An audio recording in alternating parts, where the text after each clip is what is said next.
A little over 6 months ago, I published a video where I broke down a new aim style that was absolutely taking over the Valorant scene. This started to really get attention around the time that Shroud was subbing in for Sentinels, and people started to notice that he had a bit of a different way of taking gunfights. While other players abused counter-strafing like it's the law, Shroud actually commonly would just not. He would just stop and shoot. In a game where we're all constantly getting one-tapped instantly, this sounds insane. And many of the comments on my first video pointed this out. But the thing with Shroud is that he was absolutely destroying even the best players with the same style. Just listen to TenZ talk about it here.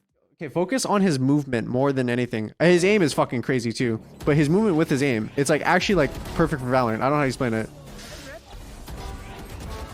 Look at his movement fully. As soon as he sees an enemy, he literally full stops every single time. This video went absolutely viral, and it really opened up people's perspective on aim in Valorant. It seems like there's something that Shroud understands about aiming that even the best players maybe just don't get. I wanted to try to make it easy for players like you and I to replicate this style of aiming, which is exactly why I created an aim routine that I called the spider method. Similar to something like the Miyagi method, the spider method was intended to be a way for players to practice their aim and movement. Now, almost 9 months after creating this method, I've got to say I'm still using it today. I wasn't using it for the whole 9 months though. I stopped for a bit. Recently, however, I was having an issue with my aim that I think a lot of you guys also have had that made me decide to bring it back. The crazy thing is, after using the spider method again, it really started to fix my aim almost instantly. So if you struggle with the same things that I did, this video might be for you. For starters though, what even is the spider method? It's not an acronym or anything. It actually refers to how you choose to position your fingers on the keyboard. You see, most players just rest their hand over the WASD keys, which is completely normal and what you should do. Your fingers likely are touching the keys, ready to move in whatever direction you need to. If you need to strafe in a fight, you are prepared to do so. For many players though, this is kind of bad because it's so easy to move, and every single gunfight, they begin to panic. They over-focus on strafing and being mobile, and it just results in them having shitty aim. With this method, we're not trying to practice strafing. Don't get me wrong, strafing is great. You should learn to strafe, but that's not what we're practicing today. Today, we are practicing see, stop, shoot. When you see an enemy, your feet are glued to the floor. So for the spider method, what we do is we actually raise our fingers off of the keys. Instead of resting our hand on the keyboard, we hover our fingers about an inch off of the WASD keys and make it more difficult to move. I made a whole course over at SkillCapped breaking down Shroud's aim and why this aim drill is so good that I definitely recommend checking out. It actually breaks down aiming into 6 simple steps that any player can follow to get insane aim, including dozens of examples of how to land multi-kills, when and where to crouch, and even how your movement should change on pistol rounds versus gun rounds. A ton of work went into this course, and this video is only going to scrape the surface of what the spider method really is. So I definitely recommend checking it out if you're looking to get a mortal level aim in Valorant. There's actually no reason not to, because we even offer a rank improvement guarantee. So if you don't climb, you don't pay. Check it out using the link in the description below. But now let's address the elephant in the room.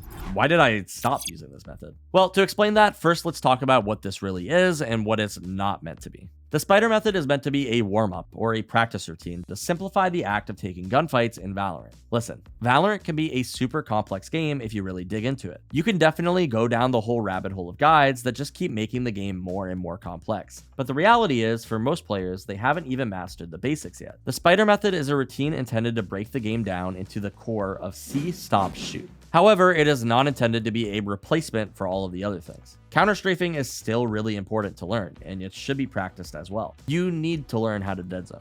A lot of people seem to confuse this in the last video, so I thought I'd clear it up a bit here. This is just another tool in your arsenal. It's not a replacement for other tactics. With this in mind, I stopped using the spider method for a while, mostly because I was investing a ton of time into aim trainers. I had been playing aim labs pretty much every single day, and I made the mistake of treating this as a substitute for deathmatch. Not entirely. I would still play like 1 DM before queuing into a game, but I started to notice something really weird about my aim in game. For some reason, it felt like the more I played aim trainers, the worse my aim got. I would shatter some personal records one day in aim labs, and then immediately switch to Valorant and drop like 5 kills in a deathmatch. It was mega tilting. I was getting incredibly frustrated, like clearly my aim was still getting better. I have the scores to show for it, but my aim in game was horrible. This got me to really start thinking about the fights that I was taking though, and I started to notice something. You see, when you're doing these aim trainers, at least in most exercises, what you run into is that you are standing still while all of the targets are moving around you. It's really simple. You just flick to the target and shoot. Game mechanics don't matter. You put your mouse on the target and you click. When you're in game though, a whole other element is being introduced. Now, on top of the target moving and having to deal with recoil, now you're also moving.